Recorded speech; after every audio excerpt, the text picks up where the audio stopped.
Testing 1, 2. See, I told you, I'm not liking this already. I'm already not liking this. I'm ready. Drop your dad. What is up, everybody? MuseMe TV. We are back. Oh my god. It's been a while. It's been 5 days. What the fuck? Oh man. I think we were talking about this last time. We were, yeah. Where I was just like, the consistency really does help. You got to give people content all the time. And I'm just like, 5 days later, look at what happened. Well, you're here. That's all. So hopefully other people come back. Yeah. We'll get more on there. Robert Eyster, everybody. Give it up for Robert, everybody. Hey, everybody. Robert in the studio. Hey, internet. Here hanging out. Just shooting the breeze. Ah. Just thank you for joining. It's a hectic time we're in right now. It's a real shit time, I'd say. Oh man, I don't even know how to begin. It's just there's things everywhere. Things. Okay, let's start off by saying I know you through the comedy scene. Yeah. I recently met you through the comedy scene. So how long have you been doing comedy? Because that's how I usually Yeah, start it's off. no to it. Like, it'll be 2 or 3 years in November. 2 to 3. It'll be 3 years in November of like doing it seriously. I did it a little bit before that, but Okay. just like here and there and stuff. But yeah, ever since I moved to Albuquerque, I've been doing it pretty much like at least once a week, you know. So. And then you did mention, I was kind of eavesdropping in your stories as well when you were talking to Loy about being moving around a lot. Like you've been everywhere. Oh yeah. I mean, I moved a lot like as a kid, and then When just you got kept older. doing it, yeah, you know. Where have you been in the past from 21 on? Like, obviously, you probably, I don't know, when did you leave home? Where you're just like, I don't want to move anymore. Where you tell me I'll move where I want to Oh go. man, I left home like that was my big thing when I went to college. Was like I want to get like I love my parents too. They're cool people, but I just wanted to get as like far away from them as possible. Like I didn't want to be one of those kids who had the option to like go home on weekends.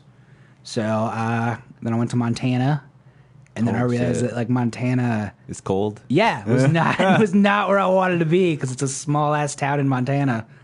And so then I went to Chicago, which was still fucking cold. But, Really? you know, But it was bigger, right? yeah, there's always stuff going on. And then moved to Austin, and went to Australia, and then came to New Mexico. You moved to Australia? I just visited for like 6 months because my sister lives there. Oh, okay. Yeah. How was that?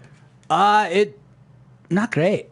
Why? Honestly, What? like people think Australia, The land down under. dude. sounds People so think Australia fun. is so great, and like I thought everyone there was gonna be super good looking, but that's because the only Australians we see here are typically like super good looking. Oh, God. So we just have that stereotype in our head. Like my sister lives in rural Australia, and like other than the accents, there's no difference between rural Australia and like rural Appalachia. Oh, God. Like meth, rat tails, Uggos. missing teeth. Yeah, Just the works. yeah. No, it's a strange place, man. That's fun. That's fun.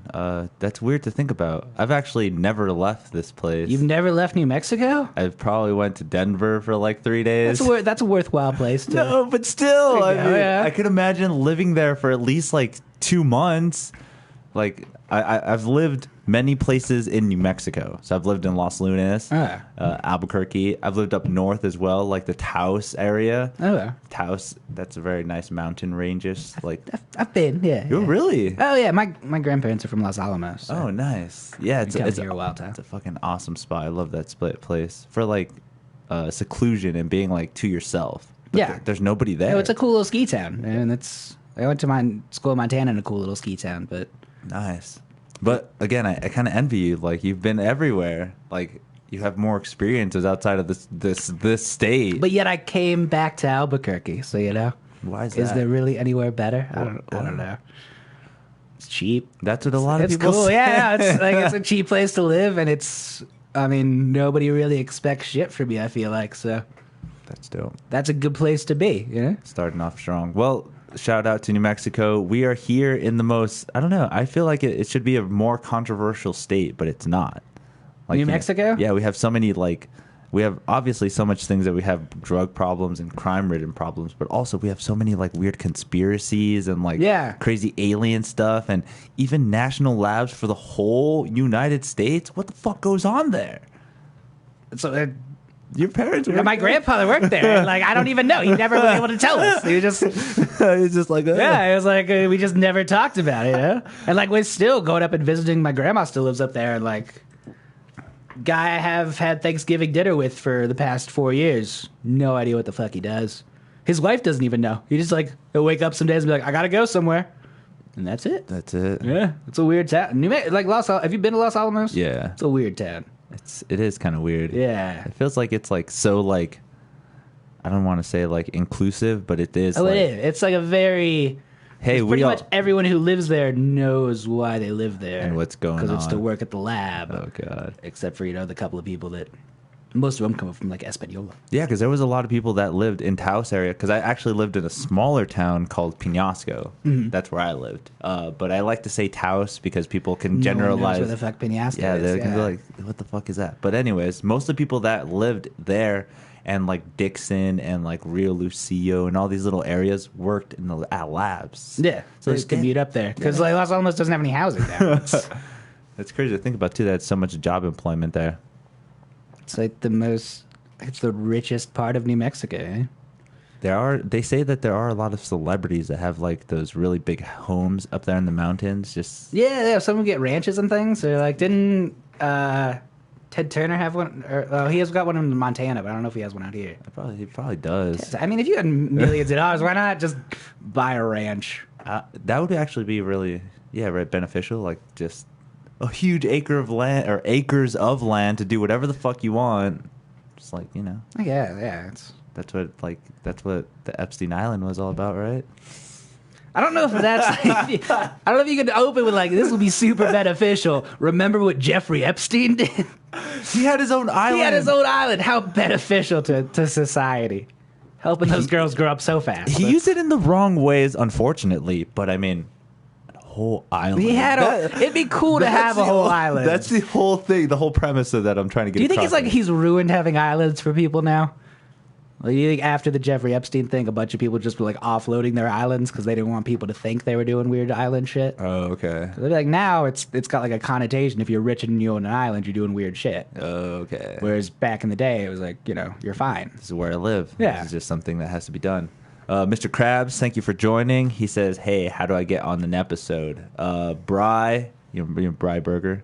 Yeah. Yeah, we'll get you on, bro. I'll send you a DM. I keep forgetting. I keep forgetting. I have so many people that I have to get on the podcast as well, too, and it just I don't know how they do it. I don't know how you do it, man. It's every day. I wish. Almost every day. I want to get it done every day. That's the goal, but... right now where I'm at, I'm lucky I got one. I think that's why I don't podcast. I just don't have the dedication. Silence. Okay, I think you would have great banter though, because you're actually a pretty funny guy with like these little witty jokes in between stuff. You're just like, what? Yeah, that's. I find it. That's my daily life. I'd have to like invest in stuff though. What? Okay. Build things. Here's my question. Yeah. What do you do for a living? Oh my god. I work for a major cell phone company. Okay. And I just Sprint.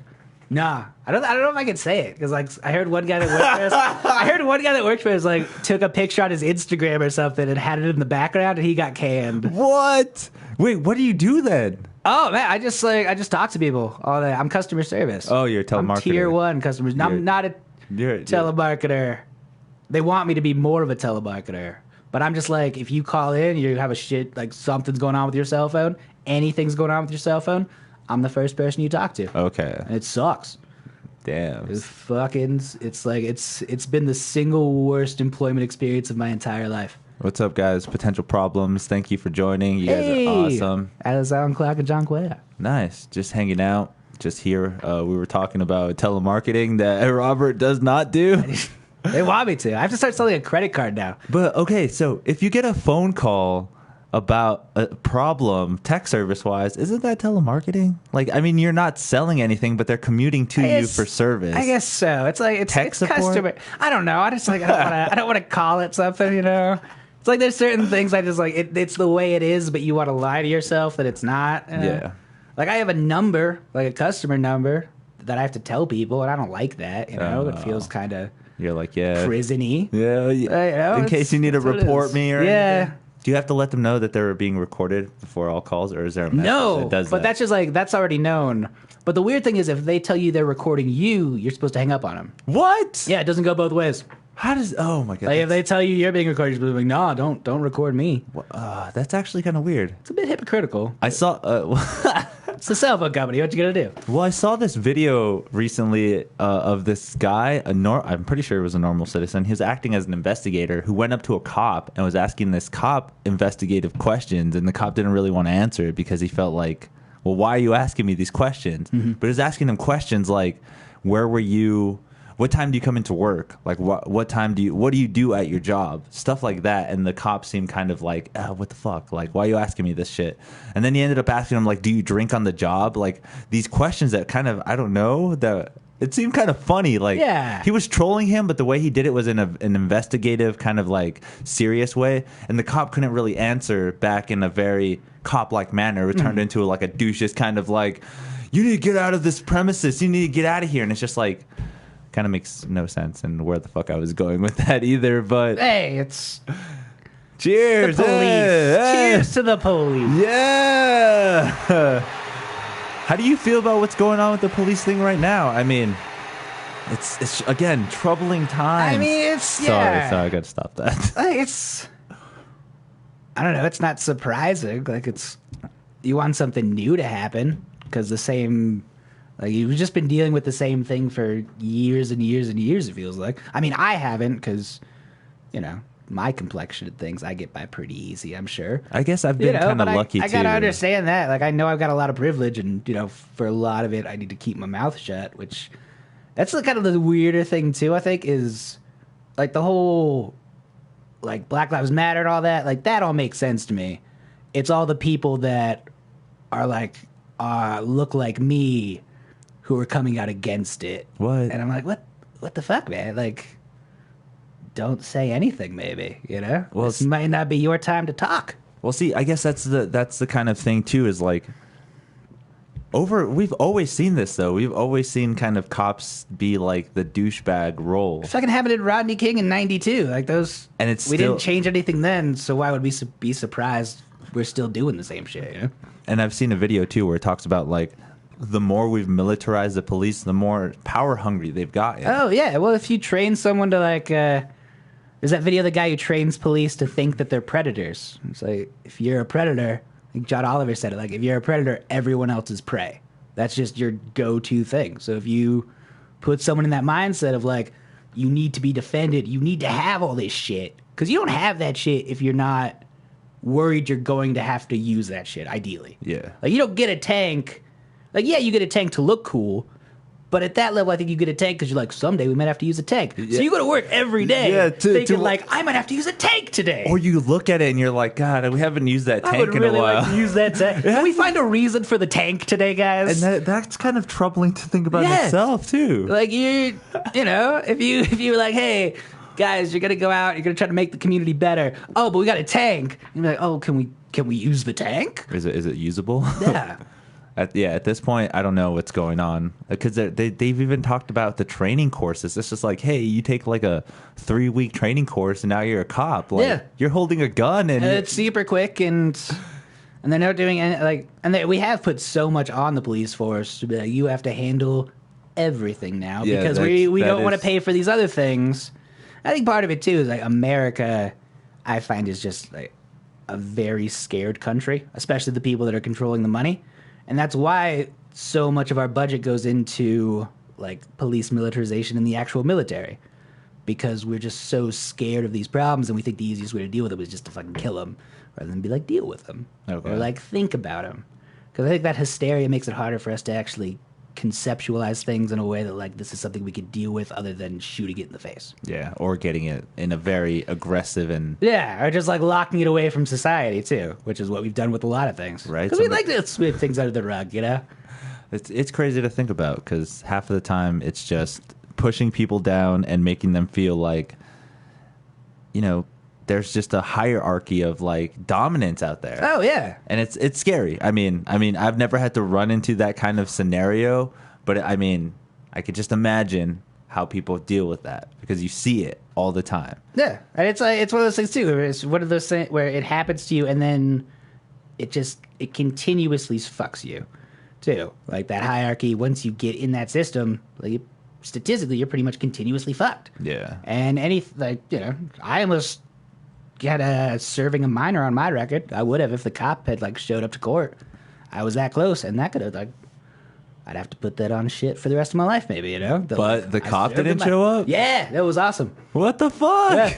You're not upholding the law. I went to my bench trial, and I'd never been to a bench trial or anything before. So the cop was like, guilty or not, or the judge was like, guilty or not guilty. And I'm like, well, I guess I did it, so guilty. She's like, no, don't say that. Go talk to the public defender. And then I came back, was like, not guilty. Waited 2 weeks, came back. Stood at the front. They're like, is anyone here to testify for the state? Nobody showed up, so I got off. Dang. Lucked out. Now that's the judicial system right there at its finest. America's working. Man, that's crazy because dude, oh man. Now I'm gonna just make it even worse because one time I had a parking ticket when I was about 22. I paid it. I thought I paid it, and so I thought everything was taken care of. 4 years later, I did something stupid where there was Hastings. Remember Hastings? I loved Hastings. It was great, right? They had a lot of cool stuff. It's like, hey, look at all this cool shit. I made out like a bandit at the closeout sale. Really? Yeah, dude. Okay, so before that whole thing happened, I was like, I like this wallet here. I'm going to try to get a 5-finger discount on this bad boy. And it didn't work out. I got caught.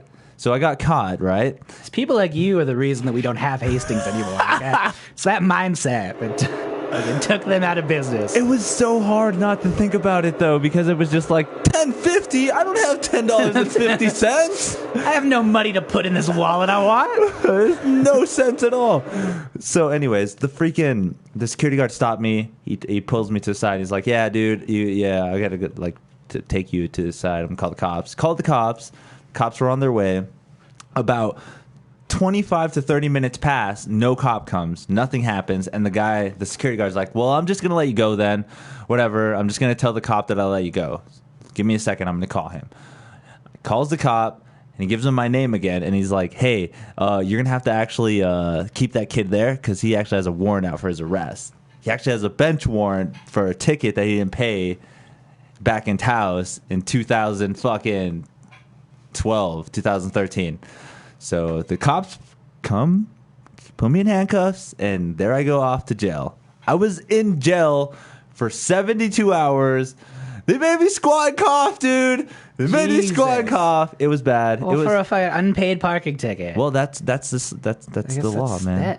But I mean, shouldn't that be on them a little bit? That kind of what happened, though. I'm sorry you had to squat and cough, man. And they ended up finding out that everything was taken care of, so the only thing I had to pay were for court costs and shit. But I spent at least 72 hours in jail. And squatted and coughed. Coughed. You went through hell. 72 hours of hell. I met this guy named Casey. He was totally the legitest drug dealer I ever met, supposedly. He sold to this guy. People that I've never heard of before, but he's selling. Was he just name dropping people? Yeah. I was just he's selling to all these people, and he's like, if I ever get out, hit him up. His name's Casey. He didn't give me no number, no nothing. He just tell me. People will know. He just just look for Casey, bro. I'm just yo, you know Casey? There it is. Mm-hmm. There's a connection. So I actually stayed in, I guess it's solitary confinement, or not solitary, but just with two people. Okay, that's not the whole, man. Yeah, solitary confinement. I make it sound so bad. Yeah, I was just in a room with one other guy for maybe about 12 hours, and then they put me in general population with a bunch of bad motherfuckers, dude. Did you get ganged up? Dude, the first thing I did is start doing push-ups.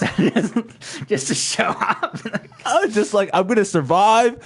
Ain't nobody talking shit to me. This one bald dude just did come talk to me. He's like, hey, man, what's up? I was just like, hey, how's it going? It's not as bad as you think. And I was like, that's cool. I was just freaking out a little bit. But you were just jail, right? Yeah. Yeah, it was. But it was, I went to that stupid booking cell downtown, and then they took me all the way to the jail in Bernalillo County. What? For a fucking parking ticket? Yeah, What? dude. Damn. I was in fucking. I saw like the concrete walls, dude. They're like so thick. It's like as thick as this room. It's one wall. It's crazy.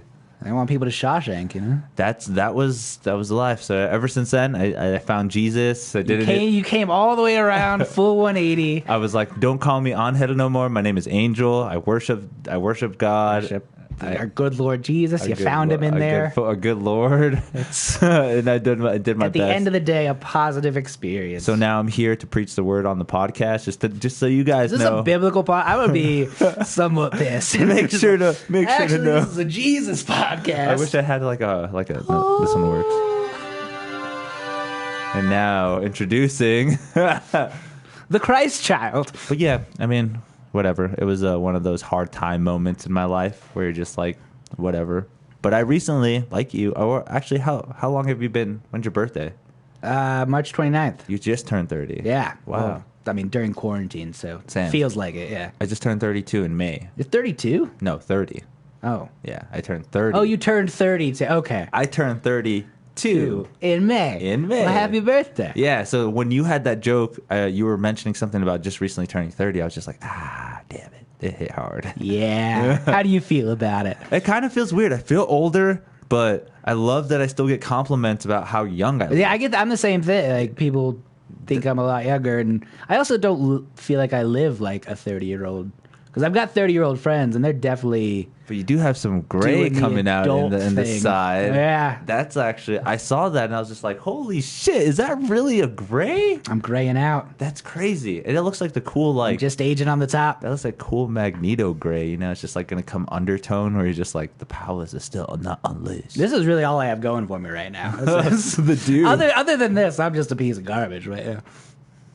So 2 years of comedy, man. Yeah, it'll be 3. Yeah. What's some crowning achievement you'd like to give yourself some credit for? I mean, I've gotten paid, which was cool. Never thought I'd do that. You know, some paid gigs, headlined some things, some pretty packed rooms and stuff. Yeah. I mean, it's fun. Yeah. It's still a big like work in progress, though, right? Oh yeah. Like comedy. I mean, well, you never want to think like I don't know. I feel like you never want to think you're that good because then you stop trying to be better.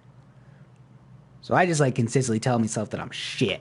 Okay. And then you always try to be better, you know? Plus, you know, I mean, I don't know. You gotta keep writing and stuff. I don't want to keep telling the same joke for like 3 fucking years. People that are 3 years in are amazing, supposedly. According to who? I don't know. I don't know, man. I guess it's just practice too, right? Yeah, I mean, just doing it, feeling it, figuring out what works and what doesn't. Is this the only place you've done comedy? No, I did it in like Austin a couple of times. Did it in Colorado a few times, and then like in Rio Doso, where I lived before this, I did it a couple of times. Nice. So you still live in Rio Doso? Yeah. When I first got back here, I lived in southern New Mexico. Nice. How was that? That seems like it's more like a very Hispanic population there. Like in Alamogordo, yes. In Rio Doso, no. Not really? Yeah. Rio Doso is just total ski town. Nice. And I think something like 60% of the real estate there is owned by Texans from out of state. So it's just in the summer, it's full of Texans for horse races, and then in the winter, it's full of Texans for skiing. Oh. But I mean, I worked a bartender gig there and made stupid good money, which was awesome. Dope. And then, you know, just snowboard in the winter, and it's pretty. So you did a lot of snowboarding? I did a lot of snowboarding, yeah. Nice. I like to ski. I did some skiing, too, up in Sipapu. Sipapu, that's the one in, where's that one? It's like really, really in between Las Vegas. No, not Las Vegas. Taos and Vadito, New Mexico. Okay. It's a really small one. It's a really small little ski resort. I used to work there as a lift operator. See a lot of interesting faces, just like watching people get off the lift and just like, you got this. Eat shit. You'd be surprised how much that happens. And then that was the hardest part, man. Like getting on and off the lifts. I had everything else down, and then like it still took me like 4 years until I could get off a lift without just eating shit. How did So at my ski resort, they had rules where they're just like, you had to, for snowboarders, where you had to have 1 foot in at all times. Is that kind of the same thing? Yeah, you always have to have 1 foot in and a leash on. And a leash on? Because you don't want to kill somebody. You just never know, right? Yeah, no, if you're bored, just snap. Because that happened to my buddy one time. All the screws on his front foot stripped off while he was like mid-mountain. So his board just flew off of his bindings. Dude, I can't even imagine this, like, just it going for whatever. I could kill somebody. It could. It Steel could. edges, man. It probably has. Somebody probably died, and that's why we have those leash laws now, and we don't even remember that person's name. It was probably like Keith. You think so? It's like a Chad or something. Has anyone died? Does anyone know who died? Died from a...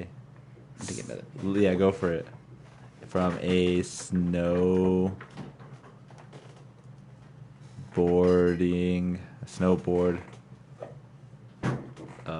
Loose.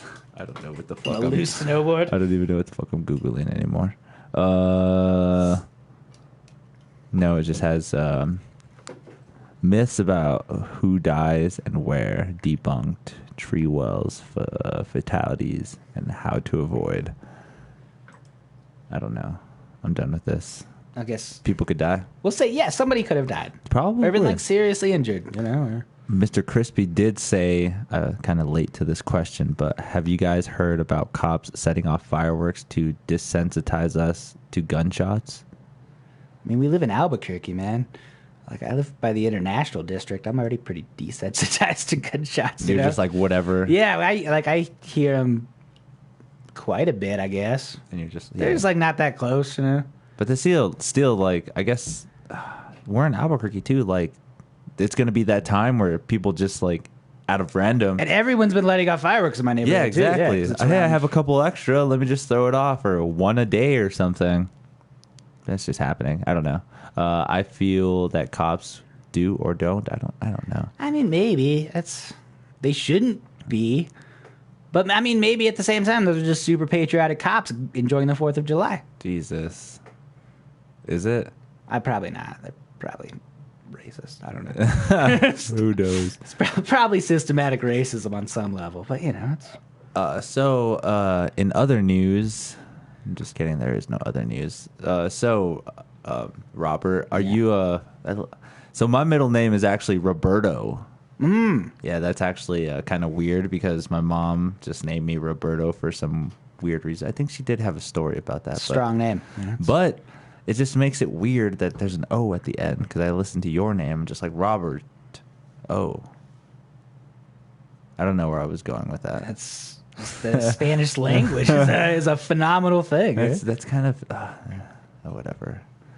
Do you like your name? Have you always been a fan of your name? Yeah. I mean, I've always been into it, I guess. Has he ever gotten a Bobby or a Bob? So actually, growing up, like my mom still calls me Robbie all the time. Okay. And there's another thing. When I went to college, I was like, fucking done with that, because to me, Robbie is like a child's name. It's also, if you notice, like any comedian that makes a joke about like the shitty kid in elementary school, it's almost like 70% of the time it's Robbie. Like Dane Cook. Remember when I used to listen to him back in like middle school? He had that joke about the kid who like peed himself and smelled like mayonnaise. And it was Robbie. Like, it pops up a lot. So you're like, when I went to college and like in Montana State, I was like, I'm done with this. I'm gonna go by Robert. I'm an adult now. Didn't work. People kept calling me Robbie. So then I transferred colleges, not because of that reason, but then when I transferred, I was like, Robert, I'm doing it. And then since then it's stuck. It's stuck. Yeah, my parents were gonna name me Elvis, which as a child I was like thought would be shitty and was really glad they didn't. But as I get older, I'm like, I think that could have been kind of cool. I think that would have worked in your favor. I think it would have been fun, you know. Elvis Eyster. I think I could have lived with that. Damn. That would have been pretty funny. Just because my mom really likes Elvis. That would have been. That's why your name would have been Elvis. I could have. Dude, she's insanely a huge fan of Elvis. Like one of those, like has a bunch of memorabilia and stuff. Really, has a ton of memorabilia. Wow. We've been to Graceland as a family. Wow, yeah. As a family, they're planning to go back too. Damn. I've been on his jet. I've been in his house. You know, that's awesome. And then just those stories like you were gonna name me after him, Robert. Yeah. But I feel like part of that too is like we were gonna name you after him, but then we realized it'd be a letdown. So are you named after anybody? So I mean, I've got an Uncle Robert, but I don't think I'm named after him because he's kind of a mess. And like an alcohol. Like I hope not, because he's a fucking like alcoholic. He's gonna be just like Robert when he grows up. It's because of a character from a TV show called My Three Sons, but I've never seen that TV show. What the fuck? This sounds weird. I guess it was like a Robbie character in My Three Sons. My mom told me that one time. That was why she chose it. That came up pretty quick. Holy shit, that's an old ass show. 1960s sitcom. That's my mom. I grew up watching I Love Lucy and the Andy Griffith Show starring Andy Griffith. God damn it. That's why I'm so wholesome in Americana. I wouldn't even wonder which one's Robert. Oh, I got a bad feeling it's that one. This guy? That guy looks like fucking JF Kennedy. Oh, look, here they are. Where are you at, Robbie? Robbie.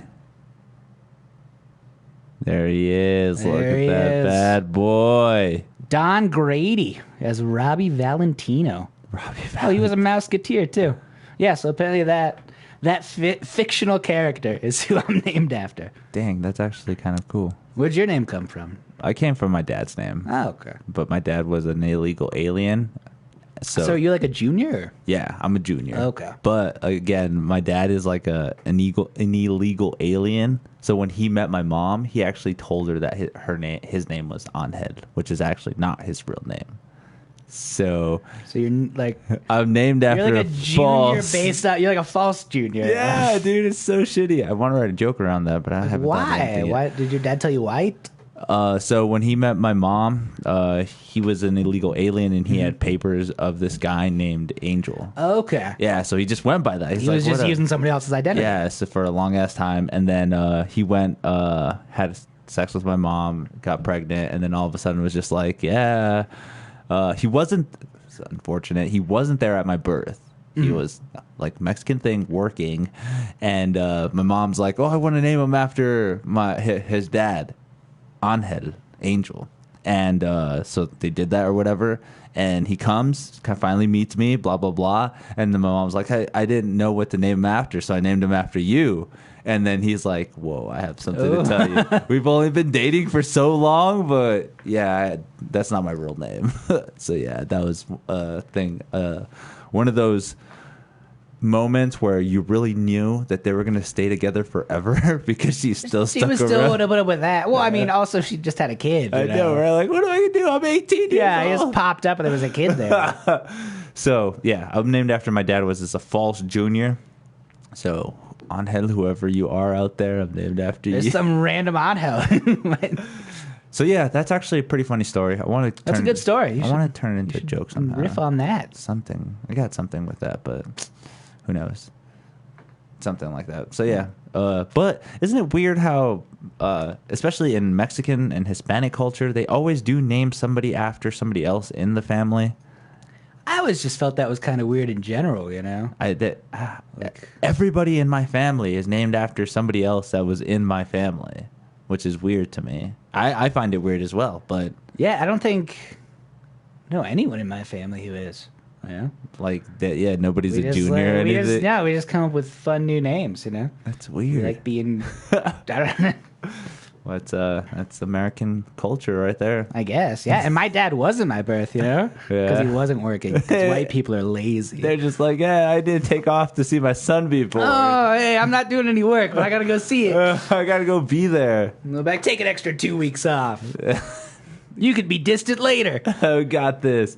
I'll forget about you when you turn 2. Be distant during those adolescent years. But that was fun.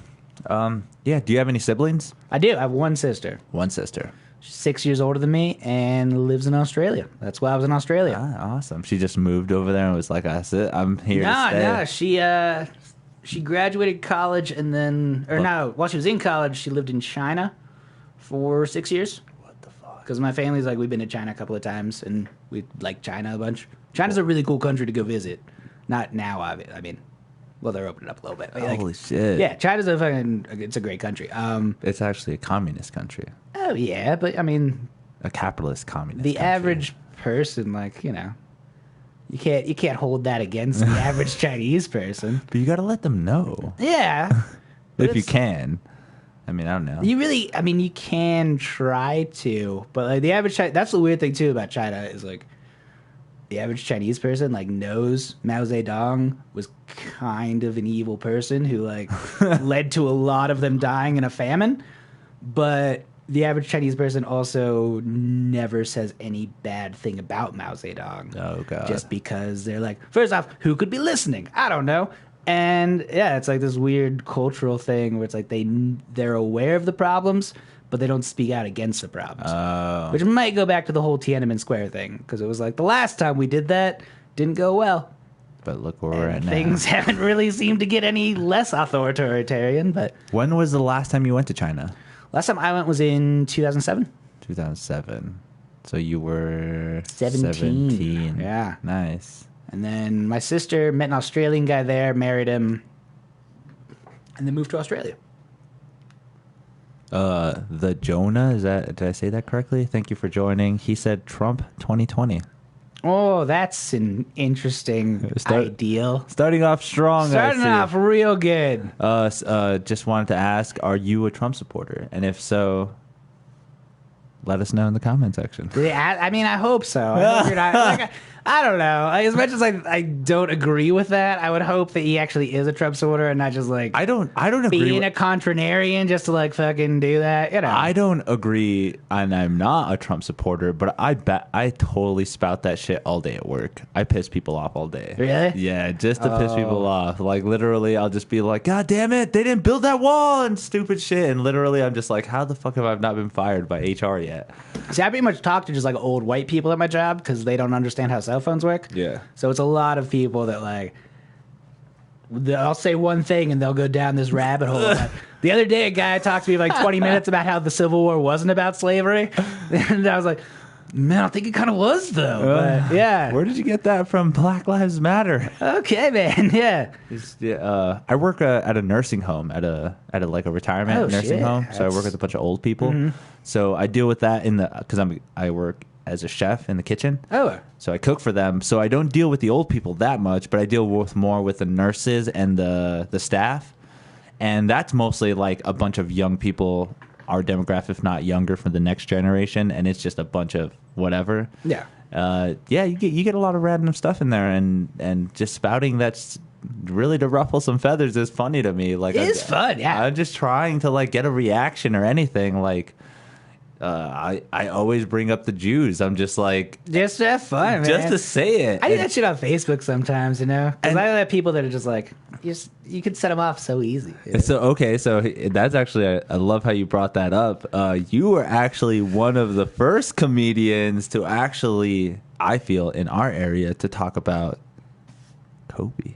Oh God! How did that feel? Did you feel okay? Because everybody was kind of watching that. That was fucking insane. Everybody was watching that. That was insane. Everybody was like, "Well, I know I was." When I first saw the comment, I was like, "It was funny. There was some great joke. It was humorous. Everything was great about it." But then you saw the backlash, comment after hate. Angry emoji. I was just like, holy shit. Yeah. How did this happen? What were you thinking? What was going through your head? I thought it was so, I don't know. It just surprised me a lot, I guess, because it's like, it's a Facebook comment. Yeah. And also, I guess I just didn't, I don't know. I still to this day don't understand it because I just don't think I understand why people care that much about any celebrity, you know? Yeah. Or any sports star. And like, I get some people were like, what about, you know, the other people on the helicopter? That was sad. I didn't say anything about them. Like, it wasn't a joke about them. It was, you know, it was just a joke about Kobe. It was just a joke about Kobe. And like, I don't follow basketball or like really care about. I never really cared about him at all. So I made that joke and like still, I don't know. It was weird, man. I still don't know what to do about that. Well, let me be one of the. I don't want to be like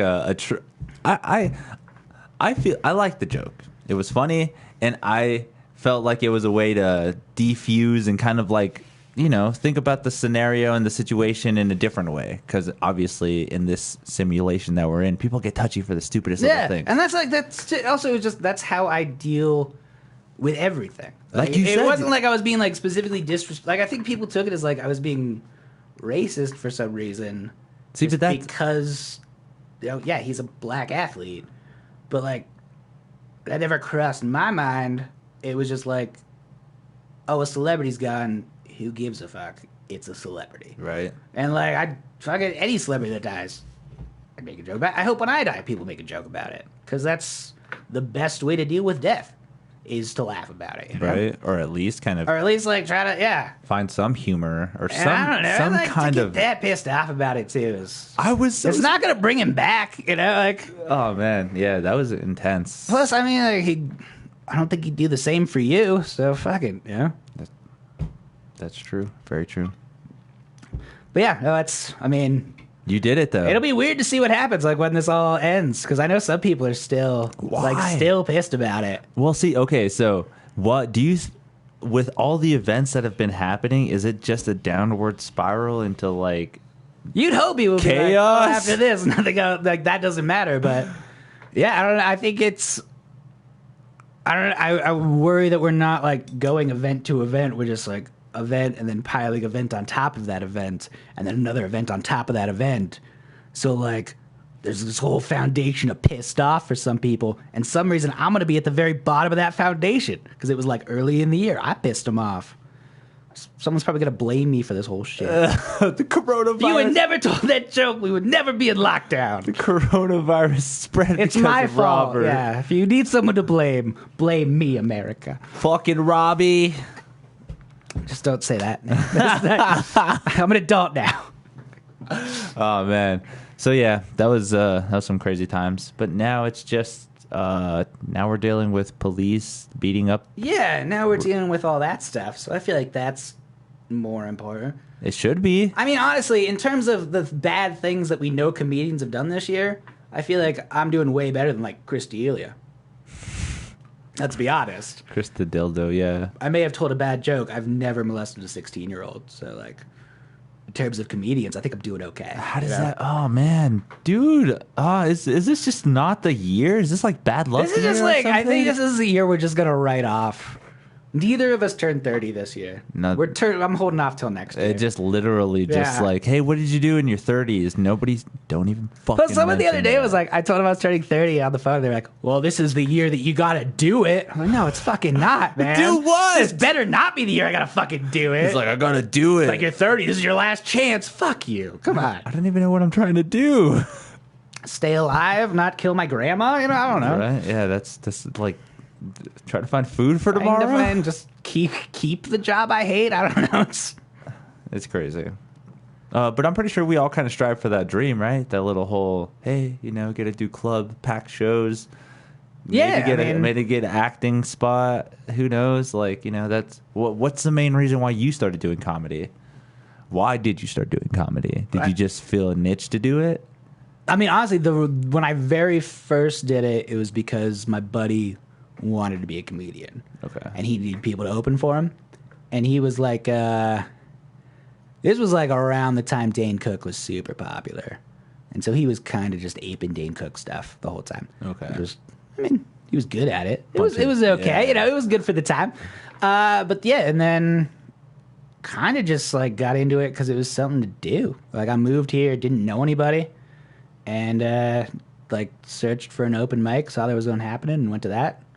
And then, yeah, I do it more because I like writing. Nice. I went to film school and do stuff with that. So, or I want to do more stuff with that. And this helps. Seemed like a good way to do it. And also, I mean, yeah, I met a lot of really cool people in this scene, which is nice. Yeah. Dope. The Albuquerque comedy scene's a super good, like, welcoming scene, which is nice. And it's been through quite a bit of changes, right? Like when you started, it was like way different, right? Or is it kind of the same? There's been some like changeover and stuff, and some shows have gone. Greg left. That was the saddest part. Really? Yeah, because he used to have a sweet show in his basement. Okay, I've heard Did you about ever go? that. Yeah. No, I started way too late. The Greg's Comedy Basement show is the best show. Okay.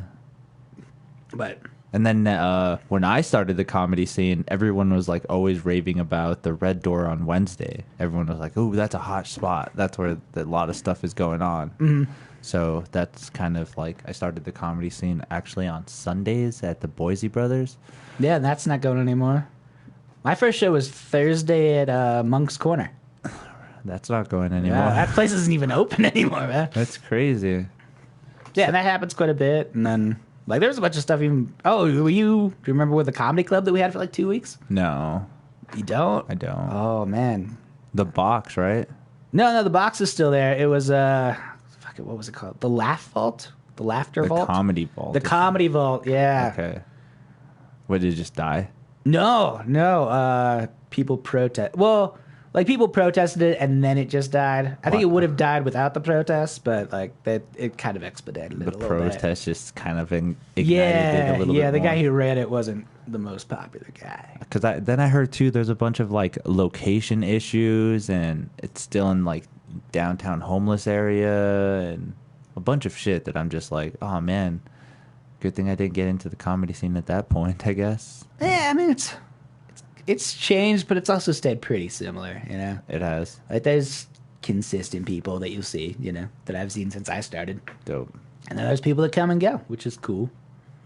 That's always good to think about too, because I actually when I started the comedy was more in the winter time. So Royal and them were kind of like, yeah, you kind of see who's into comedy because they come out on these cold ass nights just to fucking do 5 minutes and, you know, smoke a cigarette, hang out with all the comics outside for hours, but yet still be in the cold, you know? Mm-hmm.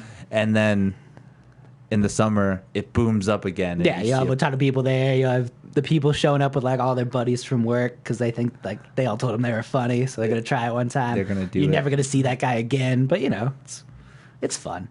What made you get started? Actually, just probably much the same thing. Like a bunch of friends, just like, hey, you're pretty funny. I was like, yeah, that's cool. And then I saw a bunch of specials and stuff, and I was into comedy for a little bit, but it just I have this ambition to be famous. Mm-hmm. So I feel like comedy is another one of those avenues because I do stream a lot on Twitch as well. Mm-hmm. So I'm a Twitch streamer, and I just have a bunch of like nichey little talents. Like I play guitar very well. Any way you can get. I've seen you play guitar. You are good. Yeah, I just whatever way can get you there. Yeah, That's nice. So now, comedy is one of those ways. Because then I honestly thought it was too late. I saw a bunch of things that was just like, oh, I want to do it, I want to do it, I want to do it, and I kept thinking in my head, fuck, I'm about to be 29. I can't do comedy. Like it's super old. And then I saw like Eric Griffin and like Ron White talking, and they were just like, yeah, I didn't start comedy till I was 30. I was like, what? Like you guys are legends. Like I love Ron White stuff. He's funny. Eric Griffin is this dude that's just like starts off on Workaholics. Like I love that fucking show. I watch that show all the time, and I'm just like, holy shit, like you started comedy when you were 30 and then all of a sudden all of this happened for you then. Like there's something there. So I felt like I can do that. So I wanted to jump into comedy, and then being disciplined at like guitar and stuff, I know about the practice. I know that you have to practice every day. Sometimes you have to practice hours on end just to be good at guitar. I take that same concept to comedy, but I end up finding out that the only real way to be good at comedy is by going on stage. Oh yeah. But yet you only can go on stage for 5 minutes. So, but in Albuquerque, you could do like multiple 5 minutes a week, which is nice. Yeah, but you're still you're taking that time to grow your skill a little bit longer than you would at like, I don't know, guitar or even athleticism or anything, because you can literally spend the whole day practicing guitar, doing push-ups, whatever. But when you come to comedy, you write, but not until you perform. You can't do comedy in a vacuum. Exactly. You could think something's the funniest fucking thing, and no one else will laugh at it. That's very true. The converse too is I've had jokes that I don't believe in at all, and then I'll tell them and they'll like go over better than I thought they would. That's weird to think about, too. Which is a weird thing too, because it's like, what? You're just like, I only like my garbage? Like, what's going on? Anyways, guys, thank you for joining. We got 4 viewers on right now. You guys are awesome. Oh, hey. Maiden Price said, "What's new?" We got Robert Eyster in the studio. Hey, he's here today, just hanging out. Just some random stuff. Usually when we get to this point, we start talking about other random stuff. Like, are you a firm believer of aliens? Yeah. Hey, I'm not talking about my cousin, right? Just kidding. I mean, statistically, they have to be like, you know. Everybody says that too. It's just like there's so many planets and stuff out there. We can't believe. I mean, I just don't. I think believing in aliens is also a firm belief that like we're not special. But have you ever heard of the Fermi paradox? No. So the Fermi paradox says that there's multiple things. The aliens are on a planet that is constantly expanding from us. So even if they try to get to us, it would take too long. So they'll never reach us in end time. Anywhere, there's no point. But that doesn't take away their existence. Yeah. That's just because that's the same thing as saying that like any alien race that gets intelligent enough that they could reach us is going to fucking destroy themselves before they even get here. Yeah, and that's another thing too, is that they are so advanced and stuff. They literally just watch over us without us ever knowing that they're there. Yeah. They're just literally always there. I think that's probably like the most truthful one, is that there's aliens out there and they're advanced and they're watching us and they see our shit and they just don't want to deal with it. Well, what about that trippy stuff where they talk about aliens are actually among us, or that aliens kind of like run politics? Lizard people? Yeah. Like reptile lizard people? They're called reptilians and they're real. The reptilian changers. I bought a book from David Icke. I read it. It talked about reptilians. How do you feel about that? Do you think there's actually shapeshifters out there? I mean, the thing with things like that is like, I don't know how much it matters. Like, I think we all want to be like, oh my god, the world sucks. There's reptilian shape changers that are controlling everything. That's why everything sucks so bad. But if like there are actually reptilian shape changers in charge of everything, we've kind of given them control over everything. Yeah, okay. Like, are you going to get rid of the reptilian shape changers now? Because then the entire infrastructure is going to fall apart. And I don't know if, like, we could rebuild that without the reptilian shape changers if they're the ones that all put it in place. I think people love to, like, question the system and think it's all, like, fucked up. But, we also live in that system. So maybe we've just let the reptilian shape changers do their thing. Yeah, so if it collapses or anything, then you're just like, well, what do we do now? We'll see that happen because you let it fall. Plus, then you're going to have to, like, take responsibility for shit. And I think, at the end of the day, we like to bitch about reptilian shape changers, but we're okay with the fact that they're, like, dictating our lives, Okay. Because otherwise we'd have to, like, dictate our own lives. And that'd suck. Okay, I see. Yeah. See, and that... And it's good to have a scapegoat, too. You just blame it on somebody else. Yeah, blame it on the reptilian shape changers. It's like you can tell someone like, hey, your relationship didn't fail because you suck. It failed because your girlfriend's a reptilian shape changer. And it's goddamn obvious, okay? Can't you see? Yeah, you didn't get fired from that job because you suck at your job. Your boss is a reptilian shape changer. Obviously. And that's what's happening. I read a book. COVID, everyone in Wuhan, reptilian shape changers. Why not? They didn't eat a bat, they ate a reptilian. They ate a reptilian shape changer. That's why it came out. We're just blaming everything on that. Yeah, it's great to have that, but I think like, even if it existed, I'd be okay with it. But see, that's what sucks though, because these conspiracies or theories or scenarios all just have something to blame. So like, here's another thing. This is all a simulation. Yeah. Then I could just blame it all on the simulation. Well, that's what like religion is, the exact same thing, man. Saying God has like a plan for you, or like then you can say like, oh, this didn't work out. God didn't want that for me. He does, dude. I went to jail. I went to church camp for years, man. It's kind of like jail. It's basically very similar. But yeah, see that then they just have to kind of always. Do you think that's just human society, always to add a scapegoat, something to blame on them? No, I think that's just human nature, is that we always want to externalize our problems because that's a lot easier than thinking like, oh, I'm a fuck up. It's like, no, reptilian shape changers are fuck ups, and they're fucking me. Not like, oh, I made bad decisions in my life, and that's where I'm at. Now, we love to not blame ourselves so that we can like maintain happiness in who we are. Well, what is it? How does it make you feel that we don't even know anything technically about our actually existence or our human minds or anything? There's so many gray areas about our even life in general. Yeah, I mean, that blow me away. I'm just fucking. No, I mean, I think it's great. I think that's wonderful that we don't know things. Why? It's so scary. Because that's, and I also believe, like, I don't believe that anything happens to you when you die. Like, I think you're just done. And I don't believe anything happened to you before you were born. What? But I think the only time that you have is from your birth to your death. And so the importance that you have isn't from, like, a divine creator. It's not from anybody. It's from you. From the time. And the things that you do from your birth to your death, that determines how important you are or how important your life is. And if you're not doing anything with that fucking time, then, like, don't blame it on God. Blame it on yourself. So, but then there's those weirdos or those crazy people that think their time is important for what they have done. Like, okay, so I have worked a 9-to-5 job at McDonald's my whole life. My job is important. My life is important. I'm jealous of those people. Really now? A little bit, yeah. Why is that? Because they have like this mentality of existence? Because they can think that's important, I think. Like, I work for a cell phone company, and I hate I'm shamed. I'm literally ashamed of what I do. Like, I'm ashamed that I work for a cell phone company because I think that what we sell is, I think we're ripping people off for something that should be a commodity. Okay. Or not a commodity, but like a utility that everyone needs, because everyone needs cell phones and the internet in 2020. You can't deny that. Like, you can't, like, it's so hard to get a job or do anything without those connections. So I work for a company that's ripping people off for something that I believe that we should just give them because it's a necessity. I'm also selling something to people, like that cell phone that people have. I fucking hate it. I hate smartphones. I have one, but I had got it like the last possible time I could because they forced me to. Why though?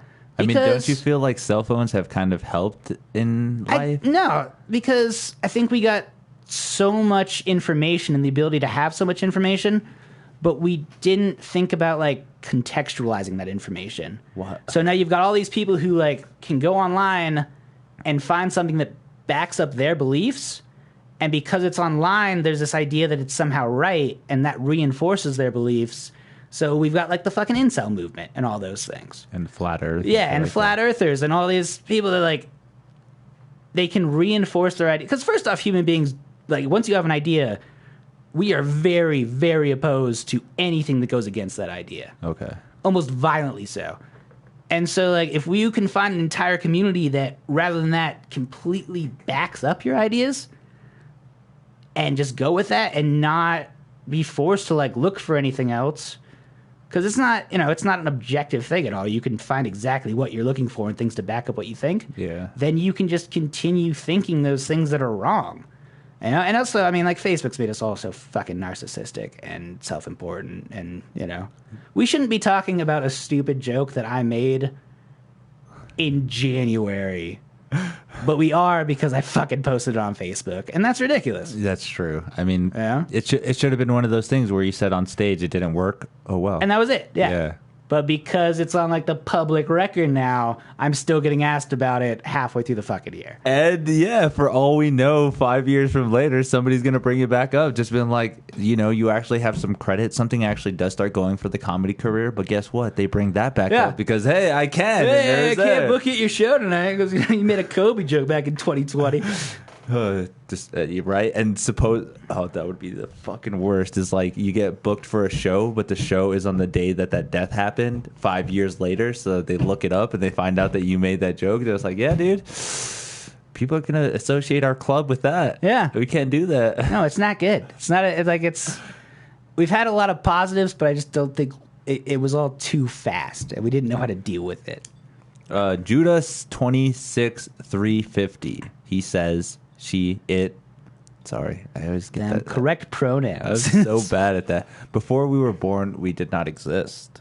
There you go. And when we die, we won't exist no more. That's exactly what I'm saying. It's an existentialist right there. I can see that though, but I honestly don't. Sorry, I'm done with that. I honestly don't believe in that. I honestly feel like there's so much to life that we just don't know the answer of what it really is. Like, it could be I mean, I don't want to sound like some fucking crazy nut, but it could be a reincarnation that we just don't know about. How many people have talked about, I've lived past lives. I've lived a past life. My life has been, I've lived in the medieval times. Yeah, but like how many people also talk about shape-shifting lizard people, you know? Is that crazy though? It's like, I mean, I think it's something that sound cool. I don't know. I think you always have to have that like gray area in your head where you're just like, I don't even know if it's true or not, so I don't know. I can't say it is. I can't say it isn't. I don't want a past life, man. The past sucked. Like, fucking, just be waking up with PTSD from when I was in a Mongol horde or something. Like, that's terrible. Because this is one thing that I've always brought up on the podcast is that when you die, you know how they say you go into the light? They're like, oh, you go into the light. You see the light. Go into the light. But when you're born, I guess the first real thing that you see or kind of like visualize is bright light. Yeah. So that's kind of the transition from birth It's just saying to like death. you're in a vagina train. Like you're just you're just kind of going through birth canals just over and over again. It's kind of a cycle process. But while that process happens, that's where you see all your past life. Within a few seconds, you're just like... But like, then do you just forget them? Because I feel like if that happened, you forget it all. Wouldn't things get better? Nope. Like we wouldn't be doing the same shit over and over again. Nope. You just because there's no way we're just like doing this because like, hey, remember that shit we did in our past life? Let's do it again, but with computers. You'll never, you won't remember, dude. That's why we keep fucking up. They say history repeats itself for a reason. That's a garbage system. I didn't make it, dude. It's a theory. All right. I'm blaming you for reincarnation. If I get reincarnated, I'm going to be so pissed at you. So what about the Scientology theory, though, that we just spirits that go up into the air and end up being incarnated by aliens then? Do you think that might be something probable? Actually, one of my best friends in high school was a Scientologist and told me all about it and stuff. And Dianetics. Yeah, other than like the weird alien shit, it's not that different from most other religions. It's just like you do good things in your life, you get rid of thetans, and then you're reincarnated until you're finally done with all your thetans, kind of. Okay. And then, I mean, there's all that like actualization stuff, but yeah, I mean, reincarnation in Scientology is not that different from like reincarnation in other religions. I think that's true for a lot of religions, though, right? Most religions are pretty similar. They're just like, hey, let me just take this story and switch it up. Yeah, because people all kind of want to believe the same thing out of religion. Like, we want to believe we have purpose and that something's going to happen when we die. Well, I mean, look at how bad Christianity is. I mean, there's so many sub-religions of it. Like, so many. Yeah, I was raised Lutheran, and Lutheranism started just because a guy went up to, like, the church in his town and nailed some reasons he was pissed off to the door. Really? Yeah. I did not know Martin that. Luther did, like, I think it was 42 reasons he didn't like the Catholic Church. One was, like, excommunication and stuff. But, yeah, I mean, the religion corrupts people, and then people move away from that religion that's become corrupted and create their own religion, because at the end of the day, people need those things to believe in. So Rob NFL Football said Scientology is Satanism, which is probably true. They're both I mean, it's not, because like Satanism is definitely Satanism. No, it's not. It's the same thing. It's like, you know, and also Satanism is more like its own independence. It's not even like a worship of Satan. Yeah, it's more just a I'm an worship individual of man. knowledge and stuff. Yeah. Well, most Satanists are more like secular people who I think still need some sort of religion in their lives, because people just need that too. I don't understand why. I personally don't like it, but I understand that some people do. You know, What do you categorize yourself as? Like, I would consider myself an atheist. an atheist? Yeah. You kind of just don't, just whatever. I don't believe in anything. Yeah, I'm like I don't know, and it's like it's hard for me to look at the world and be like, oh yeah, somebody wanted this. So, okay, so what happens when more discoveries start coming out that just blow the Christian, the atheist, the Satanist out of this proportion of what life really is then? Okay, so recently scientists have discovered that there might be a parallel universe. That not only is a mirror image of what's going on right now. Well, I mean, the multiverse is, I mean, that's a cool theory, but the multiverse can exist without religion. Can it now? I would say so, because I mean, the multiverse is more based on like space and time. That's how I feel about it, because it's spatially. I mean, you said it's a parallel of everything that's happening. Yeah. So like I would be interviewing you in the multiverse. Yeah. So or that the could exist, or the concept of multiple multi-universes. Yeah, well, there's the idea that like when you asked me to do this podcast, You said no. if I said no, then yeah, that's split off. Or no, not only that, but there's multiple versions of this podcast going on, infinite amount with you with just different colored eyes. Yeah. Like, all different decisions I could have made during this podcast. Yeah. Like every question you asked me, that could have split the multiverse into like, I answered this way, I answered that way. Infinite amount of time. Infinite timelines. Who knows what could have happened? But that's more based off just choice, and I would like to believe choice is mine and not based on some celestial being. But what's not to say that choice or the thing that is already happening simultaneously at the same time, multiple times, everywhere, at right now. I mean, I guess they wouldn't all be happening at the same time, because wouldn't that destroy them? Like, no. If everyone in the multiverse made the same decision at the same time, would that collapse the multiverse? No, I don't think so, right? Because then it'd just be going into one timeline from multiple timelines. I think that gives everyone their individuality of their universe. Okay. So that whatever you decided to do, like again, there's infinite amount of universes where we're doing the exact same conversation, everything's exactly the same, but you just have different colored glasses. That's it. Blue, green, red, but the same conversation is going on. Everything's just different color choices, or what's of your glasses. That's it. Just the glasses. Just of that one scenario. There could be multiple where the microphone color is a different color and so many different ones, but everything is exactly the same and is going on right now as I'm speaking exactly at the same time. I mean, it's kind of like shape-shifting lizard people to me. It's like, that's a crazy thing, but does it affect anything? Like, if I'm wearing different color glasses? Who knows? Like, what?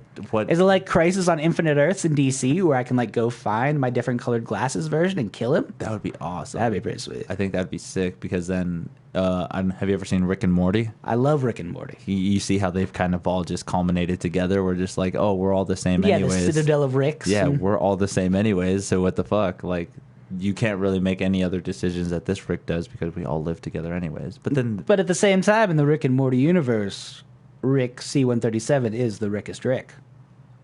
And he has the Mortiest Morty. Oh, God. So there's still some level of individuality. Definition and individuality, yeah. Because all the other Ricks still have more respect for that one Rick. That's...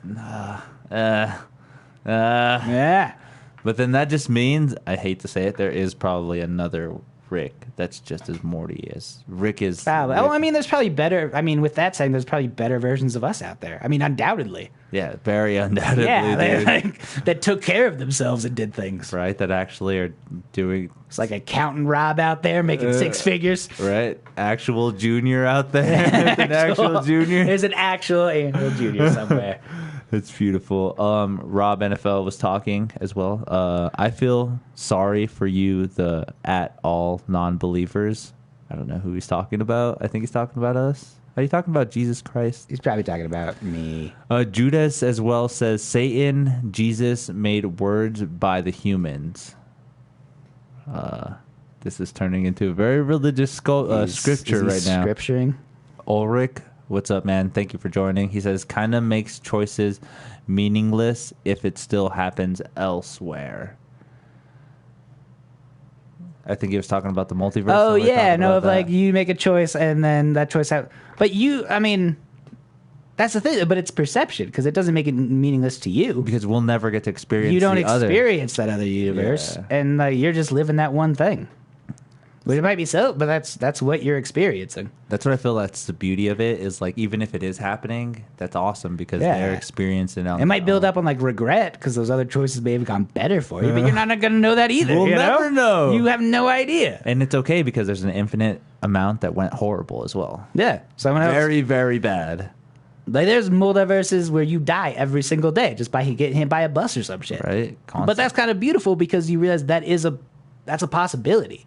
You could get hit by a bus every day. You could die every day, but you don't. Yeah, that's maybe things could go better or worse, but that's for another universe. That's another universe is dealing with dead you, and someone making a shit joke about it on Facebook. Mm-hmm. Judas also said, "I never asked to being born, so it's for me to believe what I want." Yeah, none of us asked to be born, dude. Our parents are selfish. Right? Especially my parents. Yeah. Like, my dad is literally Our like, parents what the fuck? just like either made a mistake or were so full of themselves that they were like, you know what we should do with our genetic material? More of it. Let's just get more of them out Yeah, there. let's make more of us because we're good. I don't know. Do you want to have kids? Kind of, not really. I don't. I mean, obviously, what I'm doing now, I would not be able to do with kids.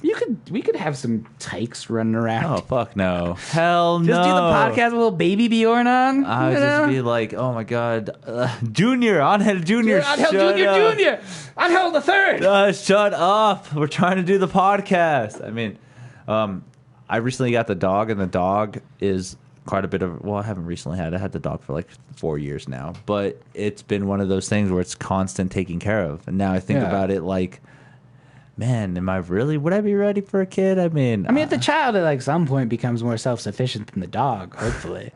But still, I mean, you kind of feel those dependency years that kind of linger for a while. You're just like, you can take care of yourself sooner than later. Yeah, no, I had a pair for like my sister's kid for a little bit. What's up? Do you want another one? Yes. You want one? Throw me one too. All right. Thank you guys for joining. We got 8 people on the chat. You guys are awesome. Give us a topic to talk about if you want to talk about some more stuff. Judas also said, "We live every day. We only die one time." How is that a thing? Judas is getting deep. How do we live every day, but we only die one time? Haven't you ever heard of those people that have died and come back to life? That happens a lot. Yeah. My uncle had a religious experience where he said he talked to Jesus one time. He didn't die, but he said he talked to Jesus. And now that's why he believes in God. That's cool. I don't know. I don't know, man. Like, I don't know how I feel about that. Like, they get mad at me because I'm not super religious, and I'm just like, what do you want me to do, you guys? I saw reptilians. I mean, you went to prison. You didn't even find God there. What the hell? Like, what do you guys want me to do at this point?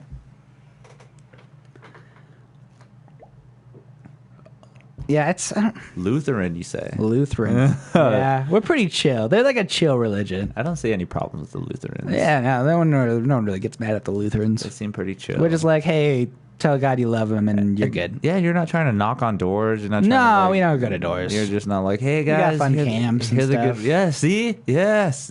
I remember going to a Christian camp, and that wasn't that fun. Oh, Lutheran camp was great. It was like, it's more individual, right? You got to do cool things. Like, yeah, no, all of our counselors were just like cool college kids, so it was not like, it was less indoctrination and more discussion, which might be why I don't believe in anything now. Have you seen those videos or like those movies where it's just like Jesus Camp? You've seen that one? Yeah, have I? Yeah. Yeah. Well, I don't think I've saw that movie, but I've seen a movie like that.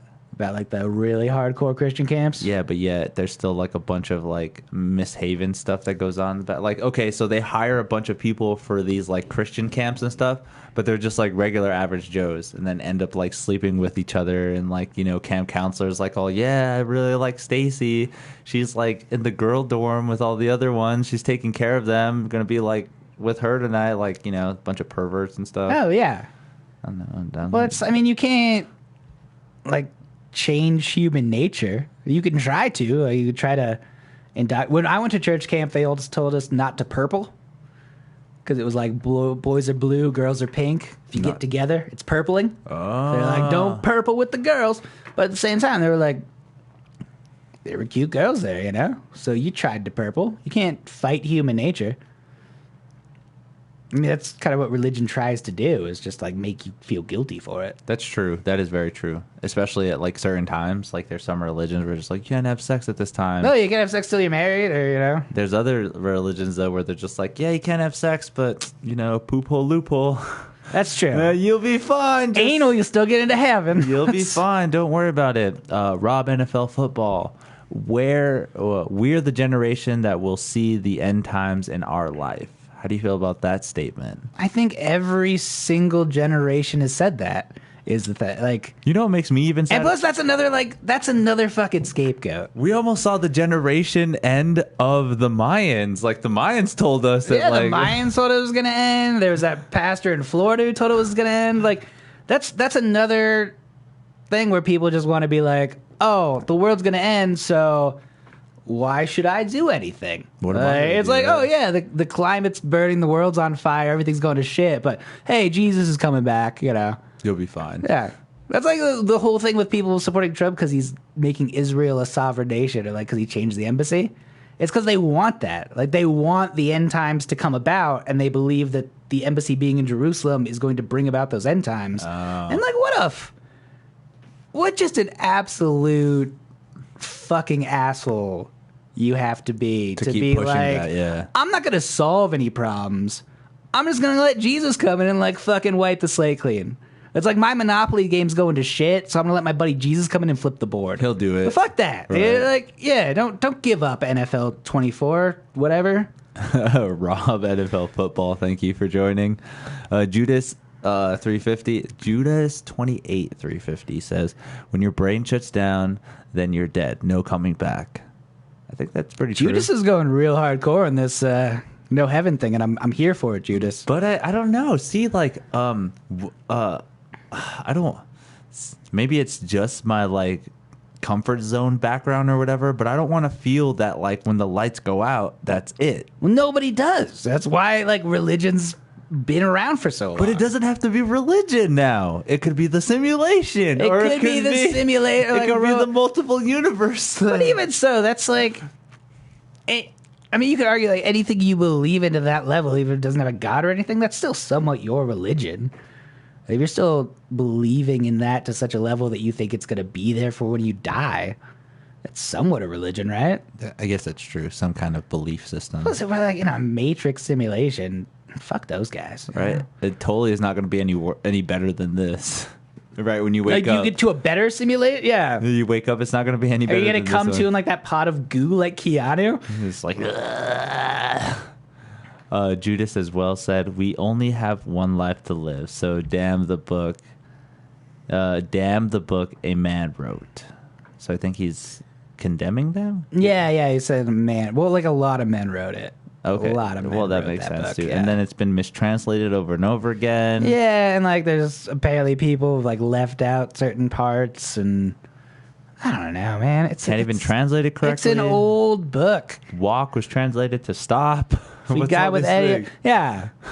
Some ridiculous stuff in there. I mean, Harry Potter's got better translations. There you go. But it's also not a religion. Like it's not. Yeah. Well, I don't know. Well, religious people don't like Harry Potter, you know. But that's.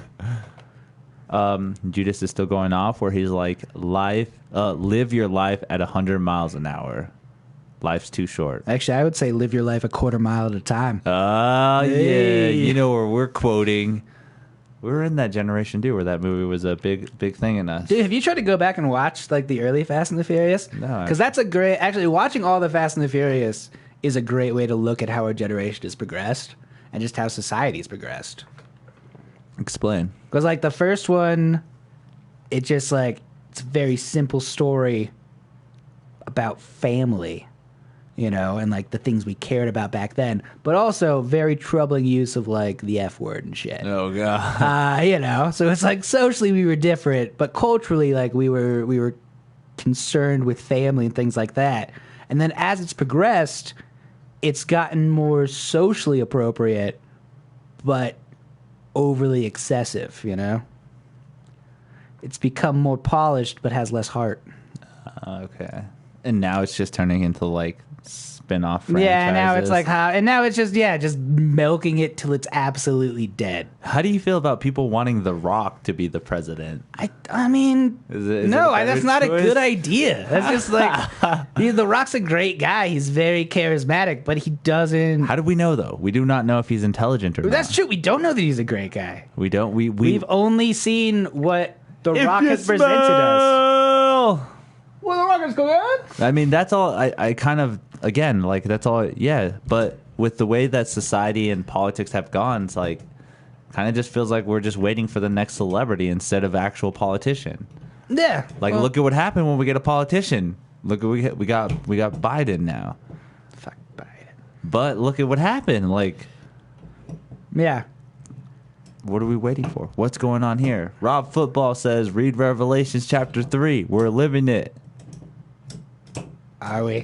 I don't know. I never read it. I've never read. I feel like I've read some. I read some of Revelations because whenever they were like, "You got to read some of the Bible," I always turned to that part because that's like the heavy metal part of the Bible. The coolest one. That's the coolest part of the Bible, but it also totally just reads like some dude having an acid trip and seeing some shit. Right. That's probably true. Like it's. I mean, how much do you think of the Bible was just people just tripping on like hardcore drugs? My girlfriend was talking to me about this earlier. I think Moses just like went in the desert, dropped, like tripped balls on something, and then thought a bush was talking to him. Well, didn't they say that he kind of like something about the what the fuck was the bush called? God damn it, Joe Rogan talks about it all the time too. But anyways, the burning bush was just an old like acacia bush that just has DMT in it. Yeah, like he could have just been tripping balls, and it's just like, oh my god, I see what I see. Yeah. Same thing with like other religions too. Like, I love that aspect too, that the stories are just ripped off from each other, but yet again, they're just kind of the same experiences because you've seen there. I don't know. Have you ever tripped on psychedelics? Oh yeah. Have you ever had like similar trips where you and your friend are probably like, yeah, we're on the same wavelength, or we've tripped the same, like doing similar. And what's not to say that when Moses tripped and then 10 years later somebody else tripped and they're like, oh yeah, now I know why Moses saw this stuff, and there you go, there goes half of the story of what goes off of what Moses said or anything like that. That's where we don't know anything about. Or if you've already read what Moses said and then you're tripping, then you've already got like a predisposition of what to trip, to think that that's like holy and religious. So if you start seeing shit like that, you're gonna want to think. Plus, everyone wants to have a religious experience. Yeah. So you're like, that's like, we trick our minds so easily into doing what we want. Sorry, just watching the dog. The little guy. My roommate actually recently brought in cats. Oh. So the dog's still kind of getting a little used to him. I mean, she's pretty nice with them. She's like stray cats, or did he adopt them? No, he's had cats. Oh, okay. He's a kind of a recent move-in. He's moved in 2 months ago. Oh. But he just brought the cats in last week. So it's a nice place. Thank you very much. I tried my best to set up a studio in here, and I was like, yeah, let's get something going. This kind of all started because I'm a little obsessed with Joe Rogan. I like his stuff. He's a funny comedian as well. When I was younger, I never knew that he was a stand-up comedian. I was just all about like the Fear Factor and shit like that. And then probably when I turned 25, I ended up learning that he was a comedian. I was like, holy fuck, what the hell? And then when I listen to his stuff, he is not like the greatest comedian. You know, he's not like top. No, well, he's not trying to like. He's not up there. He's not trying to be like the great, you know. But who get is a laugh trying to every be minute, though? You know? Who is really trying to be the greatest comedian out there? Like, I think when you really strive to be a comedian, you don't actually try to accomplish this like, I got to make sure that the laugh happens at this time. It just comes more naturally after time. Well, it's not about, I don't like. I hate when people I think analyze it's it. less about. It's got to be more about getting the laughs that you want. You know. Yeah. Like, it's less about being the best comedian and being the best comedian you can be. Because at the end of the day, like, our styles are different. There's going to be crowds that like you more than they like me, and that's like any comedian. There's like, we should all have different styles. I don't, want to be telling the same jokes as anybody else, but because of that, some people are going to like other comedians more than me. You know, some people are going to fucking hate my jokes. But it's vice versa too. Yeah, as long as you like your jokes, as long as you're trying to be the best comedian you can, fucking do it. It's a weird community coming into it too, because you've been in it a little bit longer than I have, but it kind of feels like a little cliquey. Oh yeah, no, I mean that's any thing is a little cliquey, yeah.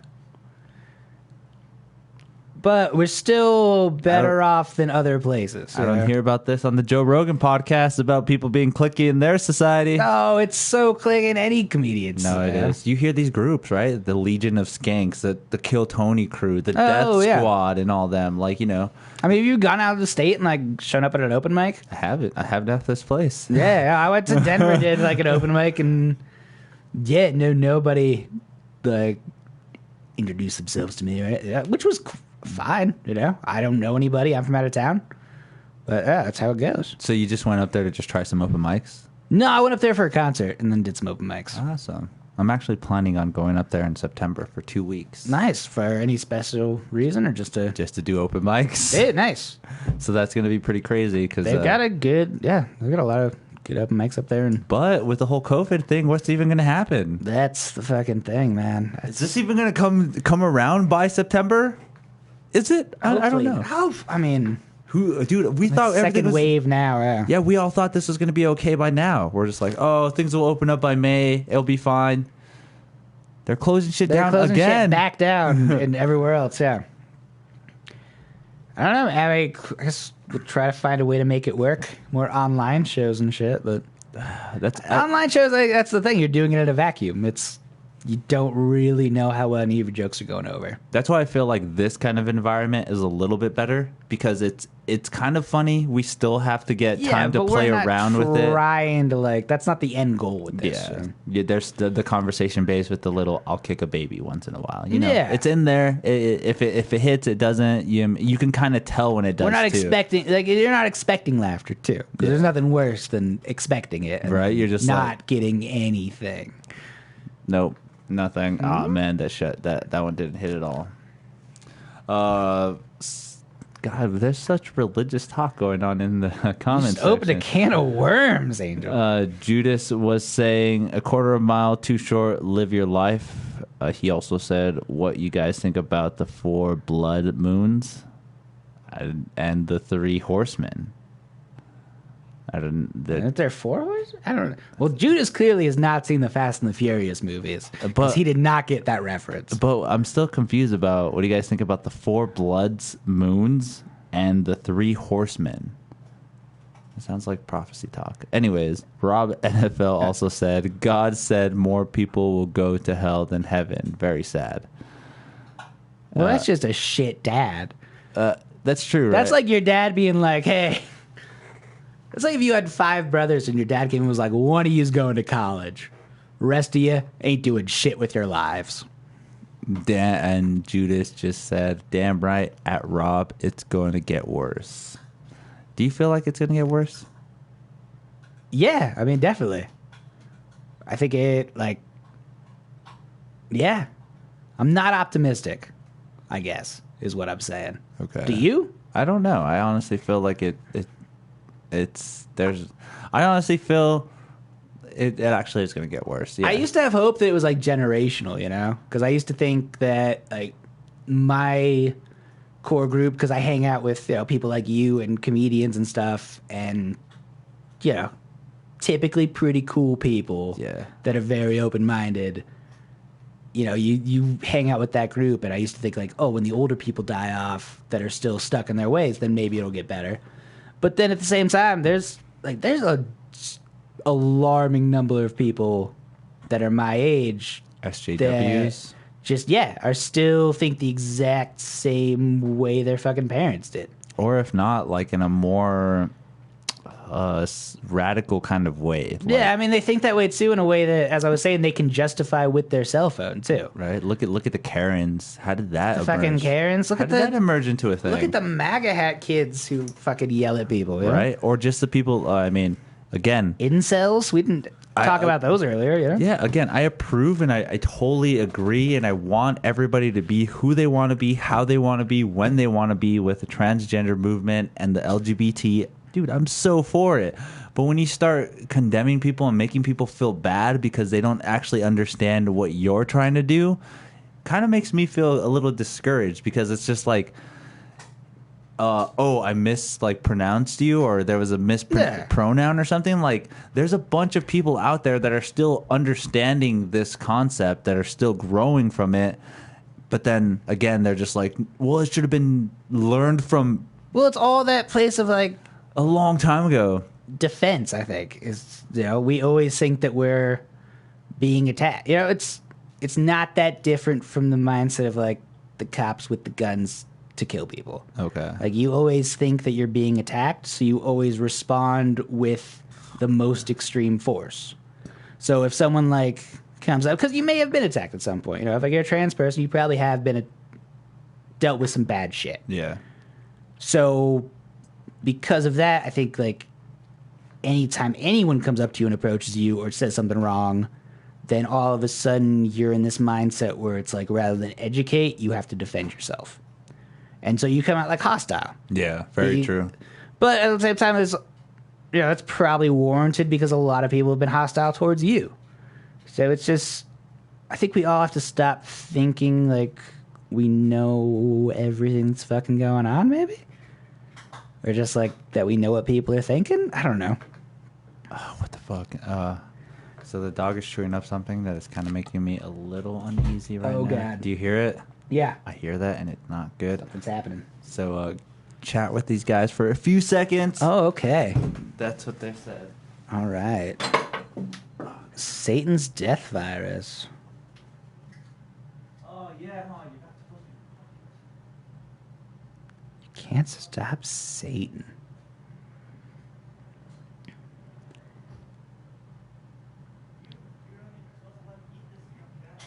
Jesus.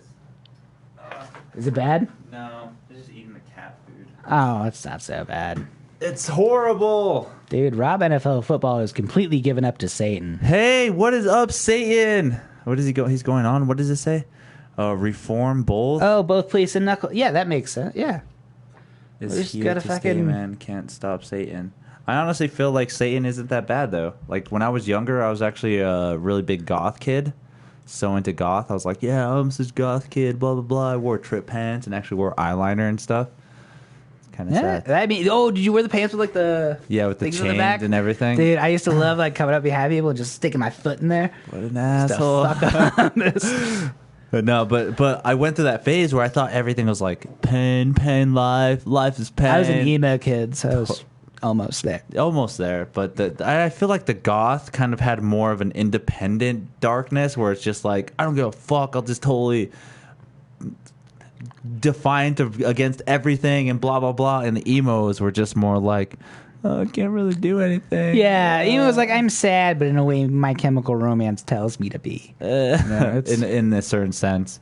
But with that being said, there was a sense where Satanism wasn't that bad because it actually taught you to be more of a independent person. Yeah, well, I mean, if you watch anything on Satan, modern day Satanism, most of it's not about the actual worship of Satan. It's about wanting knowledge and ideals. Because there's a belief that, like, that was why Lucifer was originally cast out, is because he spoke against God. But God was the one who didn't want anybody to have knowledge, if you actually look at the Bible.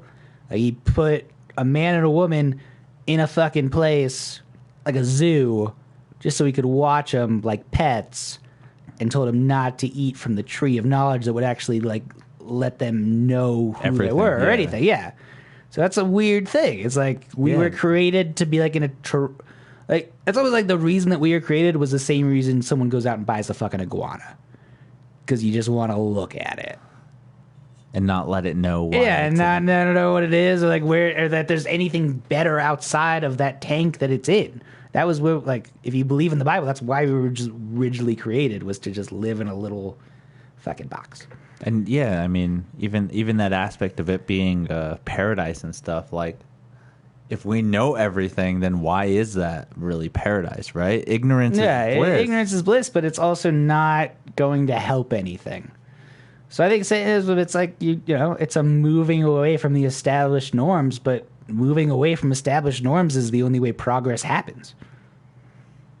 Yeah. It's kind of sad to think, too, that so many wars and so much death has been just for religion. So, Just for religion. Just what people believe. Yeah. Even to this day, man, there's people in China being put in concentration camps because of what they believe. Dude, there's people that, like, do horrendous murders and stuff just because they do it in the name of God and stuff. And, even because they believe in slightly different variations of their... Like, the Sunni Shiite thing... I don't understand that. I don't know that much about Islam, I'll admit that. But it's also like, from what I do know about Islam, it's basically like Lutherans and Catholics were killing each other constantly just because of slight disagreements about, like, what our religion was. But they still believe the basic thing. And they're fucking killing each other. And that, I don't know. That is kind of disheartening. You shouldn't... It's like hating someone for the color of their skin. That's like their religion. Because religion, too, is so much passed down these days. It's not something you have a choice over. which is also a problem I have with religion.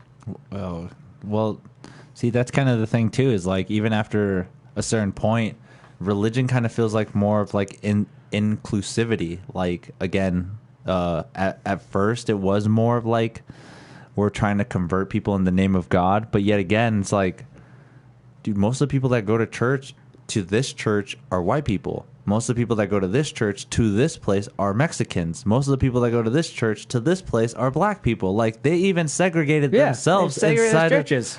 In the churches. Like that makes no sense. Like where is this again, not individuality, but more of a community base in religion where it should be like, hey, we all come together to believe in this one God and this one being and this one life, but yet so many but people still believe that like one God or that one being made some of us superior or some shit, That's the world we live in. It's weird. It's I feel like religion has become, like a lot of things, just justification for people. Okay. It's like you can believe what you want. But that's the thing about religion too, is that religion is justification that you can't question. Because if you're like, why do you believe that? I'm like, it's my God. And it's faith. And you can't question someone's faith because you can't like question the beliefs of something that you can't prove the existence of, I guess. Why do I have so much religious comments going on? I don't know. He's NFL guy, I really expected you to talk more about head trauma and less about religion. But Maiden Price just said John 3:16. I know that's a famous... Oh, is it like, for God so loved the world that he gave his only son? Was that John 3:16? I have no idea. Let's find out. We're about to look up for the first time. I'm going to be slightly impressed with myself. We are looking up for the first time in MuseMe Matthew, Mark, TV. Luke, John were the Gospel of Jesus in them. So John 3:16 is one of the most widely quoted verses of the Bible. For God so loved the world as it gave his only begotten Son, that he who ever believed in him would not die or would have eternal life. Yeah, we know it. And not pursue or may not have life everlasting. I can't believe I still fucking know that. That's crazy that you did know that. That indoctrination goes deep. Dang. And that's just like ingrained, just totally, just like, how many times have you probably repeated that? Like, how many times did you hear that? So many times, and every time I was like, what a shit dad. Like, come on, man. Why are we playing catch? Yeah. Like, if your dad was like, hey, man, I love you so much, I killed your brother, be like, that's not, you didn't have to do that, man. And then not only that, constantly over time repeated just to be ingrained in your head. Yeah. Plus, I mean, it's basically a retelling of the whole Abraham story, except they actually went through with it. Because they established that in the Old Testament is like, killing your son, that's the most love a father can have. So then they just went back to that story in the New Testament and completed it, Other people are like, the New Testament, they just regurgitated the Old Testament, which wasn't that hard to do. And wasn't that just another kind of like, well, we really don't believe in everything that's gone on in the Old Testament, so we kind of they just kind of retroactive, and that's why, I mean, Jewish people don't believe in the New Testament, basically, because they believe like none of that stuff actually happened yet. And this whole time we have not even mentioned Atlantis once, and no one's brought up Atlantis. I mean, that's those heathens. That's what makes me so mad. It's like, what are these forgotten things that you guys talk about? I was watching a documentary where it was talking about a Greek priest that used to go to Egypt and talk with Egyptian priests, and he would talk about like, hey, what's going on here? How you guys doing? And then he tells them about the meaning of life. He's like, hey, guys, did you know that we've actually had multiple cataclysms, that the earth has actually restarted multiple times? And this Greek priest is just like, what? And then all of a sudden, we have this like dumbed down version of like what our life is, when I honestly believe, I'm a big firm believer that there were a past civilization that was here, and then all of a sudden, just global cataclysm, just whatever. Destroyed itself. Yeah, and now it had to start all over again. Maybe, I mean, I don't know if you're a firm believer of the pyramids, but the pyramids were actually built older than what Egyptologists have firmly believed. So they weren't technically built by Egyptians. They were built by somebody older, and then the Egyptians came and they're just like, hey, look, I found this pyramid. And some sweet pyramids, guys. And it's kind of, there's a lot of evidence to show that too, and it's kind of like blows me away because even like geologists and stuff uncover all these like these things, and they're just like, hey, this is actually weather erosion from rain. Why is there rain going on here? Why did you guys said that this was built in blah blah blah when it was savanna and pure desert? Like it blows me away that we don't even know anything about our life, but yet we are here having a podcast about all of existence. Like, we've talked about religion, we've talked about just the way that the police reforms. Like, there's so many aspects of what's going on, but yet we don't know anything. Yeah, but that's the important thing, is that we know we don't know anything. Because that's the opposite of, like... I think NFL guy thinks he knows everything because he read fucking Revelation. See, and I think that's what makes an open-minded character different than an actual... What is a good term? Sheeple. Somebody that follows the same demographic, same ideas, same whatever. Yeah, but I mean, there's comfort in that. And that's... Can't deny that that's what a lot of people want, is to be comfortable. Okay. Do you feel comfortable with knowing all these like different aspects? No, I don't. But I don't want to be comfortable. You're like, I'm good with this. Yeah, paranoia. Being comfortable is like, that's... I don't know. Probably wouldn't write jokes anymore if I was fucking comfortable, you know? That's true. That's very true. Right? You wouldn't say the Kobe joke if you... Yeah, I wouldn't have done that. I would have made myself more uncomfortable, you know? That's amazing. I'm worried I'm going to get beat up when I go to shows and shit, but, you know. You'll be fine. Yeah, I'm not too worried about it after this. It's just I did have, like, random people start messaging me from... I'd never met, and that was the weirdest part. Really now? Because I was like, man, this is... Let's put them on blast. This has become so big for you that you're just, like, going out of your way for this. To call me out. Me? Because I even stopped caring after a while, because I just had like wanted to play video games and smoke weed and not care. And you're just like, whatever. And then I looked back on it later on, and everyone was like, "Oh, he fucking quit." I was like, man, it's a Facebook argument, man. It's no one wins. Right. That's the thing. No one wins a Facebook argument. And you know what's crazy is that Facebook probably revamped it even more. We're just like, hey, Robert Eyster's comments They're right like, at the hey, top. look at this. Look who's posted. Posted 5 days ago. You still First angry? one. You still fucking angry? First one. It's like, what the fuck, man? Yeah, I mean... That's the beauty of all this. Show me how garbage of a system it is. But it's also, I mean, it's a cool thing. Right? We wouldn't have these moments without it. But and we literally get to connect with the world. I mean, that sounds kind of weird, but that's actually really cool as well. It is, yeah. No, it is cool to be like a global community, but it's... I mean, it's a shame that we haven't literally done more with it. Yeah. Like we've connected the world, but somehow seem more divided, which seems weird. Yeah, that's true. Right? I think a lot of people thought this was going to be like a great equalizer, and it's really, again, it's just a great defender of a lot of the stereotypes that we already had, you know? Yeah. Because any fucking idiot can write something on that box and someone else can read it and think it's fact because it's on there. I mean, cite your sources. And shit. Yeah, look at. For the longest time, people always were going with Wikipedia facts and stuff, and it's like anyone can change that. Yeah, we end up learning that's just like whatever. Like, but look at Wikipedia is like everyone believes it because it's on the internet, but it's by people, and people can change. Are flawed and are going to have their own agendas. So it's biased, have opinions, so many different things. But if you take something straight from that, you know. But Wikipedia is also great because the people that do like their due diligence, they can put bibliographies. They can cite their sources. Yeah. So you can use Wikipedia, but it's like anything else. You got to put the work in. You got to know what you can't be lazy. And that's, I think it's made it so easy to be lazy, especially in what we believe and what we think. And that's the one thing you should never fucking be lazy about. You should know why you believe and why you think what you do. And you should be able to defend it with more than just like, I read a fucking Wikipedia article. Right. I can hit you with this catchy title.